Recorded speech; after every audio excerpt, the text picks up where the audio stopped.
Everyone online says you need to scale with a course. And I say, sell the damn service. I'm Emily Williams, award-winning consultant and productized offer expert since 2014. And I'm here to help you work less, make more, and stop custom building your burnout. Each week, we talk strategy, structure, and the real stories behind sustainable service businesses. You know, from service providers who like doing service work, who want to stay in service work, but also just make more money. If you're ready for all that yapping, then let's dive in.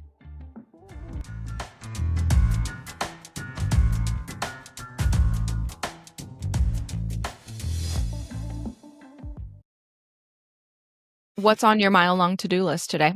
The inbox mainly. Oh, God. Girl, the inbox is crazy town right now. I did I saw somebody's I saw somebody talk about how she organizes her inbox by like starring client work. Okay.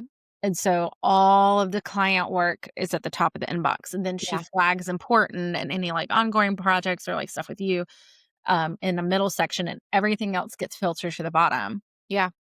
And I've been trying, I think at first I was like, oh, this is great. I really like this. And now I'm looking at it and I can't climb out of it. I can't climb out of it.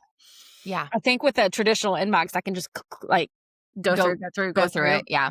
I think I set mine up probably about 4 or 5 months ago, and I still don't know if I like it or not because there's some things about it that I don't like.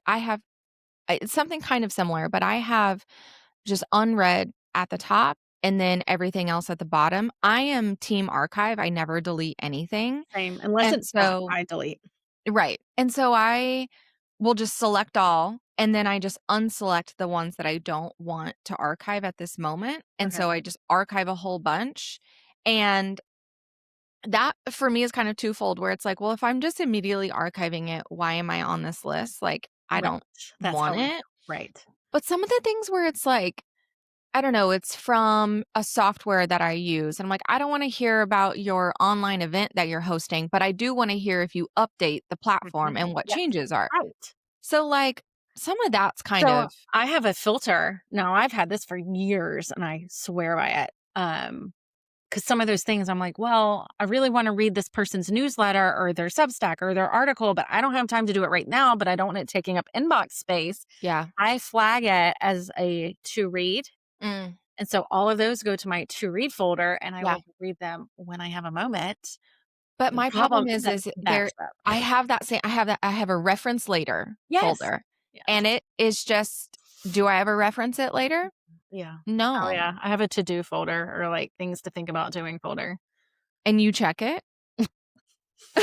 I looked at it the other day and I got overwhelmed with the amount of things I put in there. And I said, oh, okay, maybe I need to block off like a whole week to deal with all of this stuff.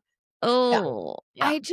I feel like after all these years, how we haven't gotten better inbox design. Like, it's the interface that's the problem. Yes, it is. It's not, yes, part of it's the amount of emails that we get, but I feel like because it's only really ever one running column, yes, you can have that divided up into sections, but that's also just visually, it's clutter.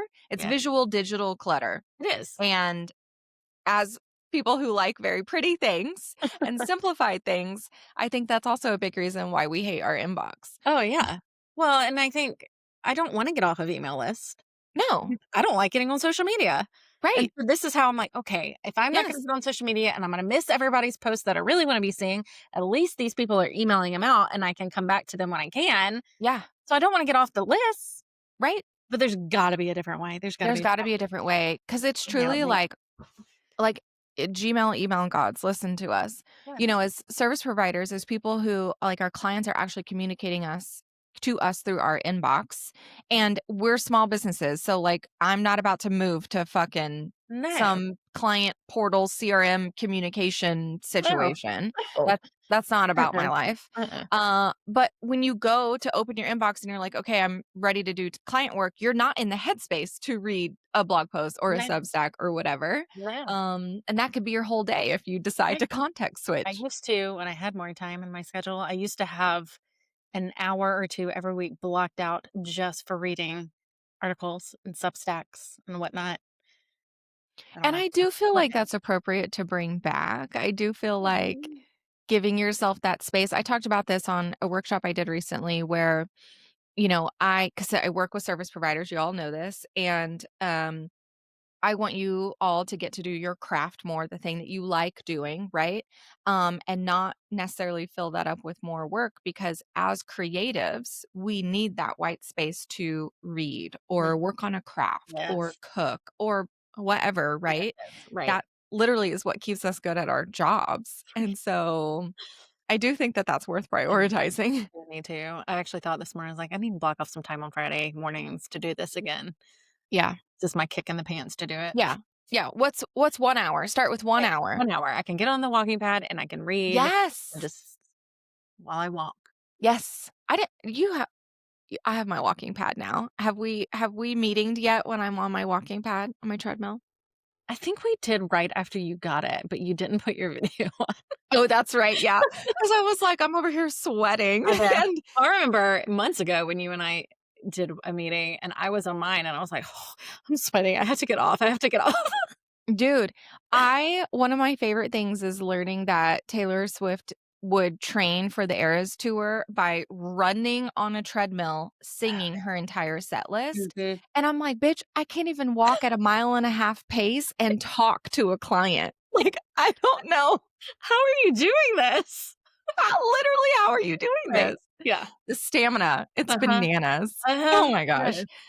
Yes. Okay, I wanna dig into today what in full transparency, we have 2 completely different perspectives about this topic, and it's something that not just with you, but with a lot of my clients, that over the past year, I've had to really, really sit in my oh, that's a thing that other people feel that I don't feel, and I've frankly, I've had a lot of conversations with even my friends of being like, "Why are some of my clients like this? Like, why do they think this? I don't Right. understand. Like, what can I do Right. to change their mind?" And luckily, my friend Jessica Ely, who is basically my second therapist, is like, "Hey, yeah, that's not yours to, like, control or micromanage or change. If you don't wanna be the kind of mindset-y coach, then, like, there's really not like, it's not your stay in your lane." And I'm Yeah. like, "Okay, fine." And the thing that I wanna talk about today is how nearly every single one of my clients want to pass out, throw up when I talk about metrics and data and sharing that in their marketing and messaging. Oh, yeah. So we talked about this months ago because as you all know, if you're brand new, I have a method called the authority anchor, and it's where we identify the number one result that your offer gets, and we intertwine that into your marketing. And the highest conversion results we'll talk about and at some point reference metrics. And my clients, even though they don't think that they do, absolutely impact metrics in their own clients' businesses. And I want to talk about that and I want to highlight that. And I think you're pretty cool and that all of these things that you're doing are incredible. And so I'm like, let's bring this really cool stat to the hero of your website. And you're like, absolutely I not. don't wanna do that. Nope, we're not doing that. Oh, I still push Why? back on this. I go, "Well, I don't know. I think you have changed my I think you have changed my mind a bit on it. I will give you that." Okay. Thank But I you. think there's still a hesitancy, for me, I can't speak to others. Mm-hmm. For me, where I'm just like, are people gonna believe this? Or are they just gonna say, she's Oh. just spouting off numbers? How do I know Oh. this is true? Because I hear, what are the things that you see online all the time? Made Right. 6 figures in 2 months, and Uh-huh. look how I raised or made X amount of dollars in 2 weeks. And you're like, Uh-huh. but did you really? Mm-hmm. And so I don't want to come across that way. So that's one piece of it. I think the other piece, and I think you and I have talked about this, is I have a lot of clients who are like, I want to stay anonymous. Yeah. I don't Yeah. want this out there. And so then the struggle for me is like, okay, I can keep this person anonymous, but then, like, am I following FTC guidelines? Am I Right. doing this the way I'm supposed to? Is this still honest? There's a lot of things Yeah. involved. Yeah. Yeah. Well, and I think that there I know that in storytelling and proper copywriting, there is a way to take anonymous case studies and results and obviously keep identities private. But I also think that there's, so let's just actually give examples. So you are a brand and web designer, Mhm. and your work has impacted your clients because the type of clients that you work with, they also book clients, right? It's Yes. this like inception of Well, clients and and that was clients. the other conversation you and I had, and I wasn't seeing Yeah. the results. I wasn't connecting the dots, excuse me, between how client A was booking her clients at X amount of dollars Yeah. since working together and seeing that as seeing that as a result of the work we've done. Yep. And you were helping me see that. I wasn't seeing that Yeah. before.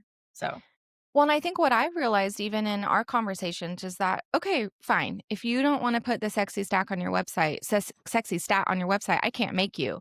But I need you to understand this. And I need mhm, you to understand the impact because the amount of proposals and homepages that I read when people are submitting like stuff for review behind the scenes, where it's just like, I'm a copywriter for small businesses. I'm going to design your website. And I know like your messaging is phenomenal. It's not the fluff that I'm talking about where it's like I make your website pretty and I design things and now you have a website. I know it's beyond that.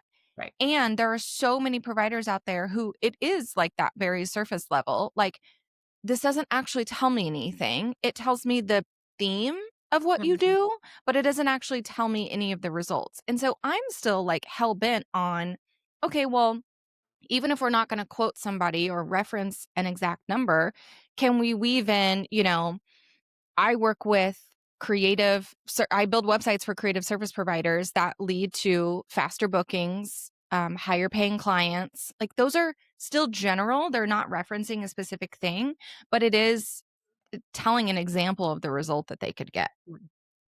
Yeah. No, and I think 'Cause- that's better. If it yeah. feels that more natural, easier. Yeah. I think, and maybe we'll talk about this. I think as you said that, the other part, and you and I talked about it as well, was getting those results from clients is Dude. really hard. Yeah. So hard. And I get it. They're busy. They're just as busy as we are. It takes Yeah. them time to go through their inbox and respond to Shannon and say, well, here's what I've seen. Da, da, da, da, da, da. Yeah. Um, so sometimes getting those results is difficult to Yeah. no fault of their own. Sure. And I think, in what we integrated and what I would tell to y'all is yes, there's the transitional aspect of as soon as you realize, "Ooh, I need some of these stats," you're gonna be emailing your people and reaching out. That is going to take a while because people are busy and they don't see a benefit in responding to you, so it's gonna keep putting it to the back burner. I have found success when if we've had just like a one-on-one check-in with that Mhm. client and I'm just asking them in that meeting, like, hey, real quick, I know I emailed you this, but let me pull it up. And if you could just pull up this stat real fast, or if you could just tell me this, I will fill this out for you. And it kind of puts them on a spot in a way where they're like, we're already on the call. Let me get Let's this just information do for it. you. Right. Right. Right. So that's definitely like something I suggest trying for past clients or current clients. But for new folks, like my job is to help you integrate that into your process so that it is a no-brainer, so that you're getting it in the onboarding form. So we did add in a new form to your Mhm, onboarding form where I said, I think that you should ask them, what's your monthly revenue right now? How mhm, many clients are you working with? What's your monthly revenue goal? mhm. And that way, just behind the scenes, you can do a checks and balance of yourself. I always call this like the doing the kind of hypothesis about the outcome, right? I have a hypothesis that my framework, my design, my system of doing website design and the work that I'm doing with this client is going to lead to higher revenues and more client bookings. Mhm. Let's see if that's true. Okay, well, what data do I need to prove that stat true or false? We're just being scientists, Yeah. right? And so part of that is, okay, well, I need to know where they're starting and I need to know where they want to go. And then the missing gap though is the end result. Oh, yeah. And so for you, it's only your custom clients that you're working with for months on end. Some of your other packages and containers are pretty short. Mhm. They are. They are. And so I think that I've brainstormed, and I don't know the solution, but I brainstormed with a couple clients about offering some sort of like 6, 9, 12-month post incentive. Mm-hmm. Like, what could be fun for some of those clients in 6 months, 9 months, a year from now to get from you to make them want to hop on a call and give you that data? It's funny. I kind of, I've been thinking, you and I will have to talk later, but thinking about things along those lines of like, okay, how can I better support clients other Yes. than what I'm currently doing if they don't want to get into that ongoing retainer, Right. that one-on-one retainer work? How can I do that? And part of that is looking into these not checkpoints because Yeah. I wouldn't want it to just, I would want to give them something. It's a checkpoint with an incentive. Yes. Yeah. Yeah. It's like, Yeah. here, I'm giving you more support or I'm giving you something extra. All you got to do is share the results. Yeah. Yeah. That's it. Yeah. I've seen some of this work. I mean, if I go back to my one-on-one photography days, I got referrals and case studies when I gave them like discounted services or additional product. Mhm. And so I would create a referral campaign where, so like as a photographer, you typically charge a session fee. And then how I made my money because I did in-person selling was in the product. And so my session fee was like 250, $350. It was the like, I just need to know that you're serious and like aren't going to ghost me. I don't actually care about that money because you're going to be writing me a 2 to 3K check when we're going through product, right?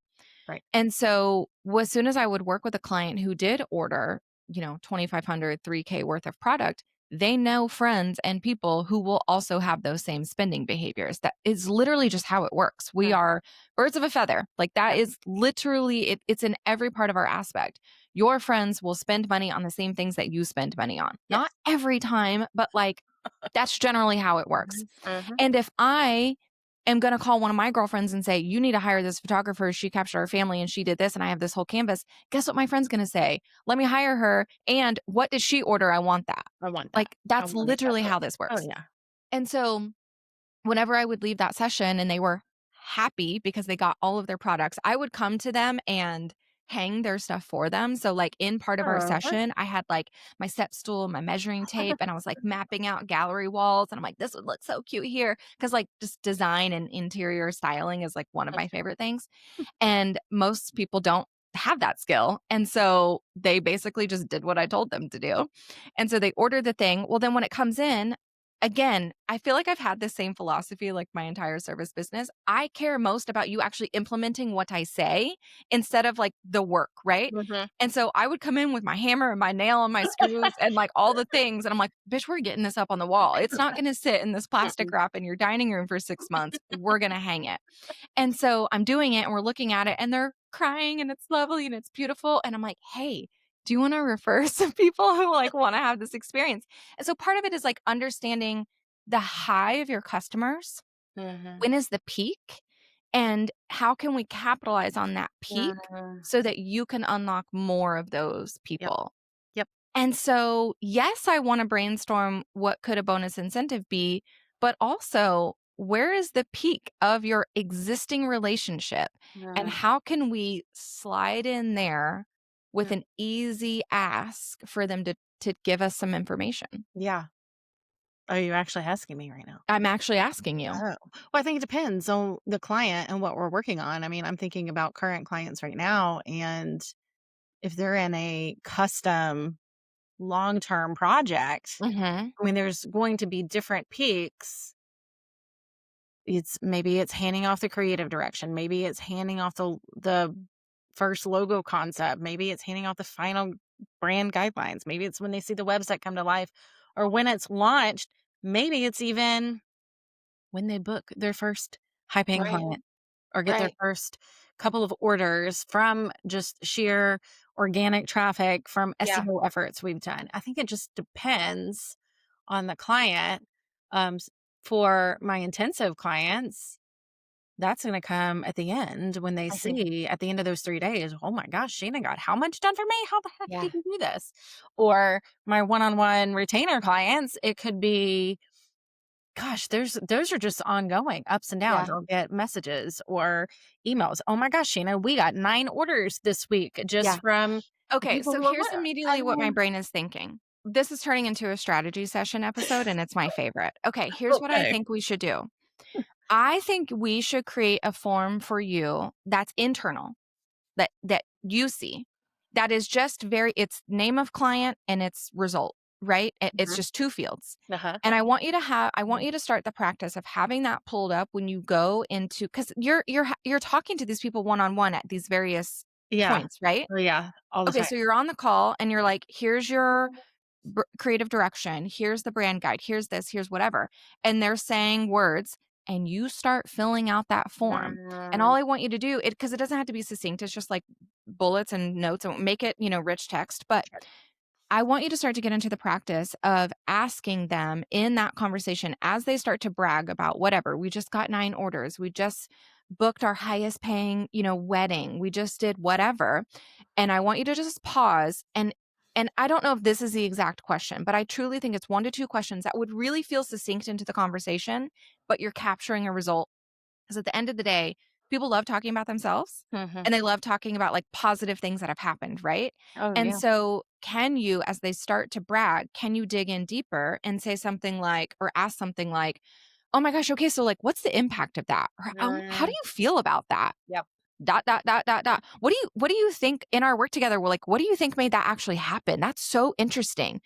Be curious, This is be a human, and care about what they're saying. yeah, and I think this is I I think this is a muscle to keep building Yes. because it's not Yes. I'm thinking back to how many times you've told me to do things similar to this, not Yeah. just, and it is. I think not to get back into the mindset stuff, but to kinda get back into it a little bit, Yeah. is it is a shift in your mindset and seeing your work. If you're not doing tangible, like giving somebody something tangible, like most service providers for the most part aren't. Yeah. I think it's just really recognizing where those results are coming in and Yeah. then asking the right questions and documenting it. And I do think it's a muscle that you have to keep Yeah. practicing and building because Yeah. this is a great idea. It's so simple. And I love It's simple. so simple, and it's internal, so you don't have Right. to ask them for anything. Right. You're already on the call. They're already writing hi. Mhm. Document that. So then what you could do if you wanted, I think there's two kind of pathways this could go. You could take those brain dump notes that you had, and either you could craft it or send it off to a case study copywriter and say, okay, make this into a story that's anonymous and just tell the story and the impact. Here's the industry. Here's the starting point, but like, don't give them any more details. Right. Or if it's very metric and you feel like that person would be willing to share it, craft it up. Either again, you write it or a case study writer puts it together, formalize it, and send it to your client and say, you said some amazing things on our last couple calls, and I put this into a case study. Can you approve this so I can post it? Mm-hmm. And it's done. All they have to say is check yes. Yes. That sounds great. Sounds great. That's exactly what I said. Right. Mm. I Okay. think we just cracked the code. I think we did. I think we did. And it's simple. It's so Yeah. simple. Yeah. Then what do you do with it once you have the case study? You put it on your portfolio, you write a blog post about it, social media post. What do you do with Yeah. It kind of depends on the lift of the content, I think. Case studies are my favorite, pieces of content to repurpose. I think that this could go it? a variety of ways. So I know not all of these are going to apply to you, but I'm just going to list them out for people who Yeah. are also listening. I think depending on the pain point and the result of the case study, if you've got a podcast, like digging into like, here's common objections I hear, and here's how this was, rectified in this client process and this result. If you write a blog post because you want that organic standing and that long, what are people constantly asking you about of like, um, um, uh, you know, maybe someone says, I need to tap into a completely new network if I want to charge a premium rate. Mhm. And maybe they didn't need to, they just needed your services. And Right. so someone who you went through the process, and maybe they're on a call and they're like, oh my gosh, we just landed our highest paying client ever. And we landed someone from this network that I never thought we would get into. That's the story where it's Mm. like, oh, you think that you need blank. Here's actually the truth, right? Mhm. And you're backing it up with case study. Sending an email, okay, you and I have talked about this too, of sending a newsletter just to existing clients and past clients. This is where I would want that to I come haven't in. done it yet, but I'm going to. It's on the list, I know. I know. But could you write a story Oh, about that for sure. client, Yep. about the result, the importance of that? And all you're doing is just reminding your network that you exist. These are the kind of results that you provide. And if they want those results, they need to work with you. Mhm. That's it. Absolutely. So it's just it's doing it. It's doing it, Doing right. it. And so Doing it. so for me, if my major concern is, yes, I love the brainstorming and the ideating, but you're not going to see the result until you implement it. Right. And so where I Exactly. would hold you accountable here is putting some time on your calendar Mhm. to make the form. That's the first step. And then putting a reminder in your next meeting with a client to have the form pulled up and challenge yourself to listen for cues of results Mhm. and emotions and before and after, and ask 1 to 2 follow-up questions when they start talking about it, or lead the conversation if you need to. Write it down into your form. That's literally just step 1. And that's Yeah. all you need to worry about doing right now. For sure. Because all the follow-up steps don't matter until we have that. Right. And so that's what I would do. Make the form, ask questions on your very next call, and see how it goes. Mm. That's good. I hope everybody listening is also getting this therapy strategy session. Because I think truly this is the answer to, I don't know how to ask. They're not filling out the form. They don't know how to Yeah. answer it. Like, there are a lot of sticking points in that process, and that's fair. I also think it was funny where your client's client gave me just the most funniest, like, literally, girl, what? We I was challenging you to get more case studies and results. So you went to your clients to say, "Hey, can you tell me this?" And they said, "Well, I have to go to my client and ask this Mhm. question." And so it's this Mhm. definite Mhm. inception. And it was that final client where they were like, "Oh, we don't track that stuff anymore." Yes. Like, girl, What? stop it. Uh-huh. Girl. Uh-huh. Yeah. I had another client, I think just yesterday. She messaged me. She's like, "I'm not getting reviews anymore. I'm not getting testimonials anymore." And I'm like, "Oof." And it's not that she's terrible at what she's done. Like, I've hired her. She's great. She's Yeah. amazing at what she does. Yeah. Yeah. People aren't taking the time to leave reviews anymore Right. and fill out testimonial feedback forms or whatever it is. And I get Yep. it. I get it. We're all busy, but also if you're a business owner and you have hired somebody to do something for you, leave a review. Leave a review. Leave a Review. review, rate, review, subscribe, and leave Yeah. a review to Rate, the review, service. subscribe. Like, Share it. Yeah.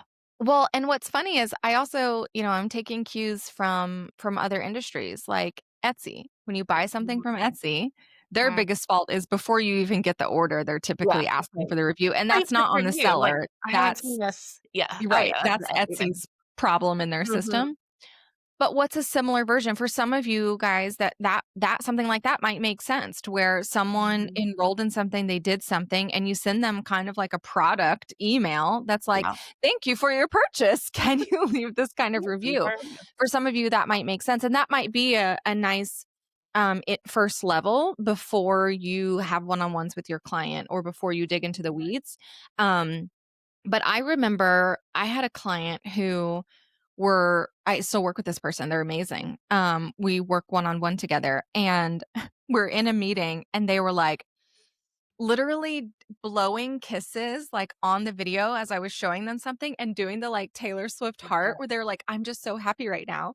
And so I was like, "Hey, can you stick around for a couple minutes? Like, what does this process mean to you? Like, Mhm. why were you blowing me kisses on the video? Like, why, how you feel excited? Tell me about that."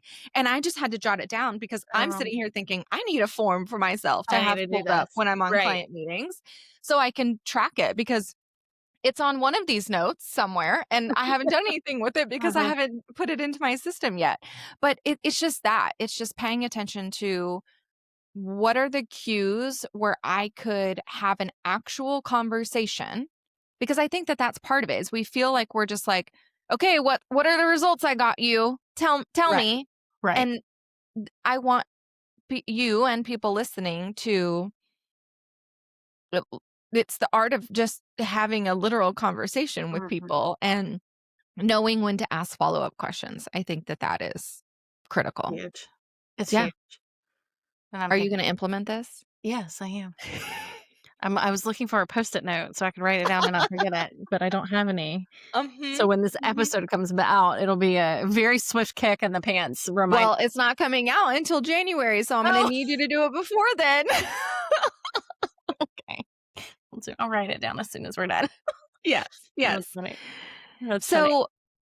So let's talk about um all in all with metrics on the website, conversations about results, and I think that the other piece of this conversation that we're not talking about is referrals as well. Mm, And so I think they kind of go hand in hand, yeah. right? If you Yeah. have an ideal client who's gotten incredible results, we need to capture that. Mhm. And if you have an ideal client who's gotten incredible results, they know other people. Mhm. And so I know that you and I have worked through your existing client roster um, a lot this year Mhm. to tap into that. Mhm. And maybe haven't had the success that we wanted. And Right. so let's talk about that a little bit. And maybe there can be some kind of ideation here for thinking about this in a different way. Mm. How do you feel about your current referral system pipeline situation right now? It's okay. Yeah. Okay. It's Yeah. there. I can think off the top of my head, 1, 2, 3, 4, 5, 5 clients I can count on who Yeah. will, I don't know what the term is. They will refer me when they find somebody who needs branding and web design. Yeah. It's not always top of mind, but they are also connected to other organizations and communities and groups with other business owners and other women. And so if they hear somebody talking about their brand and web, they'll be like, "Oh, I use Shannon. She's fantastic. You know, she's great. Da da da da." They'll refer me out. But the problem is that they don't really refer it unless they hear it. Although I did just this week learn that one person has just out of the blue shared my info with a group that she's in. I'm like, well, that's great. Nice. Yeah. Um, and then they will, when it comes up, they'll refer me out, Uh-huh. but I get crickets to be completely honest. I get crickets when I send out emails quarterly that's like, Yeah. hey, just a reminder, I have a Yeah. referral program. If you refer me, da da da da da. Um, crickets. So that's Mhm. the part where I'm like, meh, Yeah. and I get it. Again, it all comes back to they're busy or maybe they can't think of anybody off the top of their head. Right. Um, I'm also trying to figure out different fun ways of the referral program, almost to Mhm. gamify it. Yeah. But again, most of the people I work with are like me and you. They're moms. They're busy. Mhm. Or even if they're not a Mhm. mom, they are just Yeah. slammed. And they got 15,000 things going on. And so whatever I implement, it's got to be easy for me and it's got to be easy for them. Yeah. Yeah. So that's my answer to that. Yeah. Well, and yeah, I mean, I think that this is one of the I'm perplexed a little bit because I do feel like we've tried it from various angles. I do think that maybe a more consistent client newsletter where that blurb is Yeah. there, like, yes, maybe they're not replying to everyone, but they're just constantly reminded. Yep. And if they're reminded once a month instead of once a quarter, could that lead to them taking action? More. Are we making it really simple for them to That's the other thing. You're saying that. I'm like, oh, shoot. Emily told me to create like the swipe happy. script? And I Yes, never did. yes, yes, yes. Yeah. And Yeah. so I picture this as like a permanent kind of footer, to that newsletter where it's like, remember our referral program, you Right. unlock, I don't know, $250 for every Mhm. converted referral. I don't know what yours specifically Yeah. is. And then it's like, copy and paste this script right here, like literally put it in the email. And because Mhm. it just super short, right? um Copy and paste the script right here into an email of someone this week that you could refer me to, Right. and maybe they don't, but Right. like you're giving them the task, the time, and the actual message to send. Right. And so maybe just a lower lift. If we keep saying your people are busy and they don't have time, we need to make it as easy as It's got to possible. be easy. It's got Hmm. to, or they're not going to do it. Right. There's not. Right. When And I think I think to the people I'm affiliates for, and the ones that at first I don't promote anything I don't fully believe in or have right. used, tried, loved, etc. But the ones I promote the most are the ones who make it easy. They send Yeah. me the scripts. They send me, hey, here's the promotion schedule. Do this Yeah. on this day. I'm like, great. That is one less thing for me to try to figure out. It's Yes. the plan is done. I just have to copy and paste. Yep. Mm, Well, and I think it's interesting when because your clients need to refer you to their network, not their clients, right. right? Right. Yeah. Yeah. And so that is a little bit different too, where in this space, it's easy for me to refer someone because I'm Mhm. referring it to my own email list, like Right. my network, my Right. clients, right? But to think about someone else who I know either personally or talk to, it is a different level. Mhm. But I also wonder, like, because of your industry and you know your clients so well, are there any that you know they always go to this conference, this networking Mhm. event, this whatever? And Uh-huh. could you canoodle with them before they go to that event to Mhm. help them talk about you? That's a good idea. That's a good idea. Usually, yeah, no, I'm sitting here thinking through some of them who I know are involved in different organizations, and they'll Yeah. tell me they're going to whatever event, and then I'm like, "Great, have fun," and then Yeah. after, I'm just like, "How'd it go?" I need to be a little Uh, bit more intentional. I've got a couple, I think, going to an event either next week or the week of Thanksgiving, yeah. where I'm like, "Ooh, I need And to like also think about get in their what's ear." yeah, like what actually motivates them. What is the incentive for them to refer you? Is it money? It's money or a credit on a future service with Okay. me. Okay. Yeah, because I for going back to my photography example, I just I would waive that session fee, and Mhm, so it's 250, $350 off. mhm. Um, and they think that's such a huge win because every other photographer in town at that time was charging 500 or $600 for their session fee because they were just giving you the digital images. They weren't making any more money on the back end. Eh, And so for them, they were like, "Oh my gosh, yeah, you're gonna take my photos for free? Like completely, 100%." And I'm right. like, "Yeah, but you don't get any of them until you pay me more money." Um, And they knew that it was not a bait and switch. They understood. It was ethical. But it was just that industry of what was expected in that industry, and I was doing something different. And mhm. so I want you to think about like maybe money doesn't motivate them. Maybe Right. it's a something I don't know. Huh. That's actually a good idea. I Full don't of them today. I know, I love it. I think actually, I toyed and I don't wanna give it away, but I've toyed with gifting clients something different other than just like, "Here's your candle and book," Right. Right. um, something more experiential, so maybe that's Yeah. Yeah. I think that that's a big thing too because you're in such a premium space Mhm, that I think you know your people really well, mhm, and in your onboarding form, you could ask, mhm, "How do you treat yourself?" mhm, And have them tell you mhm. and put that in their customer file, Yep. and when referrals unlock, maybe it's a gift card to the a spa that you know Mhm. is great in their town or whatever, right? Yeah, Like, yeah. These are good ideas. look at I love us. it. I love it. I don't This is know. my favorite thing. Okay, well, I feel like you have a list I of do things have quite the list. to do. Before this episode goes live, I'm gonna go ahead and download the transcript and send it to Thank you so you. you can do it because I care about you implementing Yes, thank so you. that you can actually see the results. I know that there's a lot of stuff we even talked about when we were working together earlier this year that Mhm. I I need you to do. I know.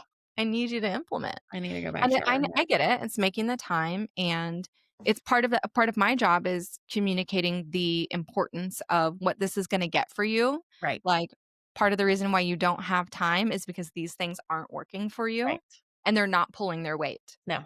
And this gets your network and your clients pulling their weight for you, Yeah, so you can focus on other things. I love it.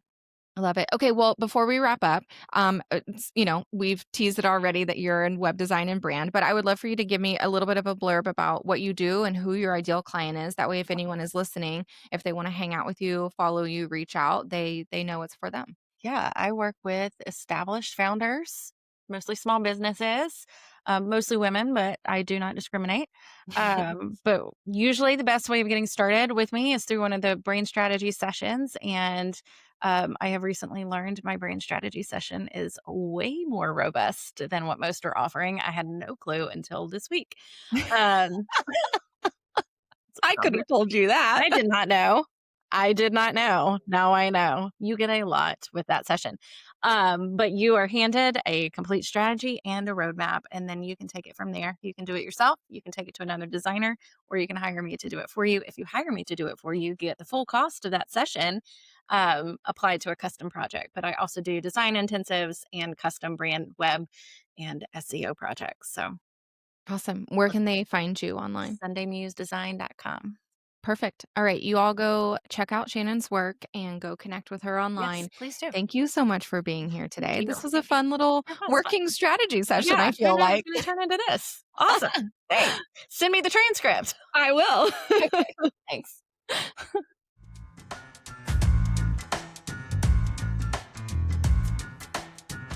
Hey, thank you so much for listening to this episode of Sell the Damn Service. I'm really honored that you spent however many minutes you just did with me.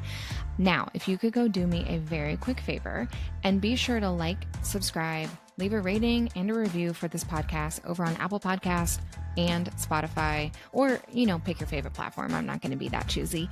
It truly means the world to me. It's how little tiny shows that are like mine, that are self-funded and, being edited in between dinner time and school pickup, it helps us get seen.